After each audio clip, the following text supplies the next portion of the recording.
गुरुर्ब्रह्मा गुरुर्विष्णु गुरुर्देवो महेश्वरा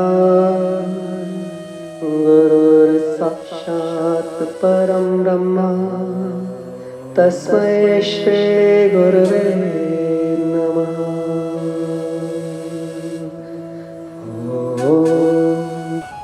नमस्ते भारत, मैं विवेक योग आचार्य आप सभी का अपने इस YouTube चैनल पर स्वागत करता हूं।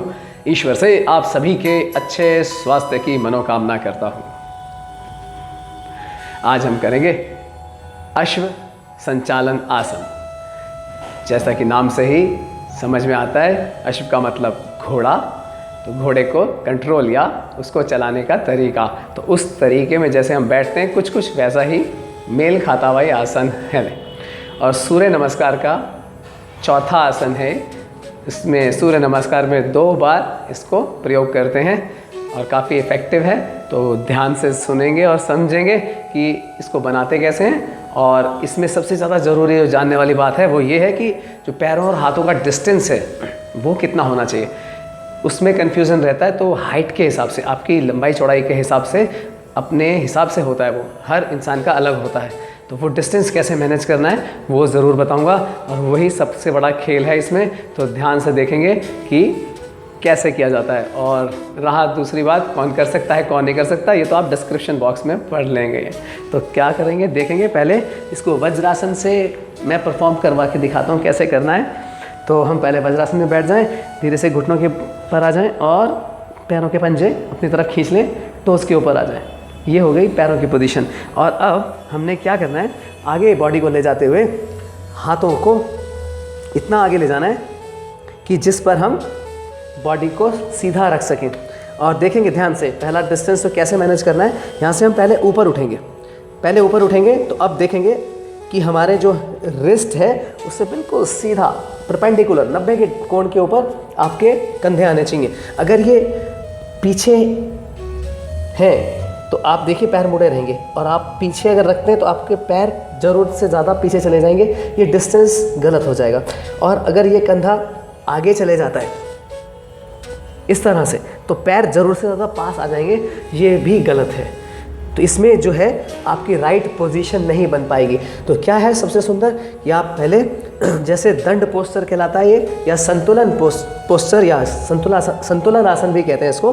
तो इसमें आ जाएंगे, जिसमें पुशअप्स करते हैं आप, उस पोजीशन पे आ जाएंगे और अपने कंधों को पहले रिस्ट के परपेंडिकुलर कर लें, बिल्कुल 90 के एंगल पे। और उसके बाद जितना पैरों को पीछे रख सकते हैं ले जाएं। अब इसमें क्या होगा, ना तो ये ज़रूर से ज़्यादा पीछे जा सकते हैं ना पास, क्योंकि जैसे आप करेंगे कंधे आगे पीछे हो जाएंगे। तो ये बड़ा सुंदर तरीका है डिस्टेंस को नापने का। और अब यहाँ से क्या करने वाले हैं, राइट लेग को फॉरवर्ड आगे लाते हुए दोनों हाथों के बीच में पैर को रखना है। तो ये आपका डिस्टेंस पैर का और दूसरे पैर से आ गया, जो हम पोजीशन बनाने जा रहे हैं। तो क्या बनेगी, अब यहाँ से एक चीज़ को नोटिस करना है कि आपका एंकल और नी बिल्कुल परपेंडिकुलर होना चाहिए, आपका फुट फ्लैट होना चाहिए। हाथों को जो है आपके पैरों के साथ, जैसे पादहस्तासन में हम एक साथ रखते हैं वैसे होगा। सूर्य नमस्कार में भी पादहस्तासन के बाद ही इस आसन को किया जाता है। और पीछे टो मुड़ी हुई, अपनी तरफ खींची हुई और ज़मीन पे रखी हुई, और यहाँ पे घुटना ज़मीन पर। और अब क्या होने वाला है, जनरली जिनकी फ्लेक्सिबिलिटी कम है उनके हिप्स ऐसे हवा में ऊंचे उठे रहेंगे। तो बस इसके साथ क्या प्रैक्टिस करनी है कि हाथ यहीं रखते हुए धीरे धीरे हिप्स को नीचे पुश करना है। और जब नीचे पुश करना है तो ये नहीं करना कि आप घुटने को आगे पुश करना शुरू कर दें। तो इसको याद रखना है, ये परपेंडिकुलर है, यहाँ से आगे या पीछे नहीं जाएगा, यहीं रहेगा। आपने अपने हिप्स को धीरे से नीचे की, ऊपर है नीचे पुश करना है, तो धीरे धीरे नीचे पुश करना है।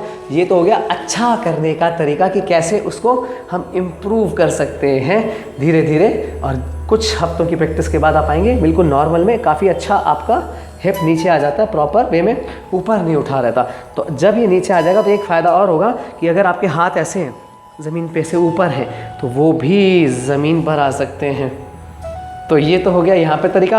और अब क्या देखना है, थाई के ऊपर आपकी चेस्ट रेस्ट करती हुई होगी और फेस को आकाश की ओर उठाते जाएंगे जितना आप खींच सकते हैं, जैसे भुजंगासन में करते हैं।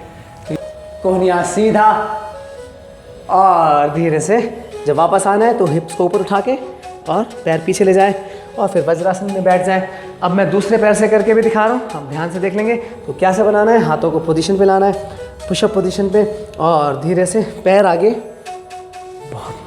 Next, push your hip, push, पैर को आगे नहीं आने देना और हिप को हील की तरफ पुश करना है, और थाई के ऊपर चेस्ट रेस्ट करेगी और फेस आकाश की ओर देखता हुआ खींचते हैं।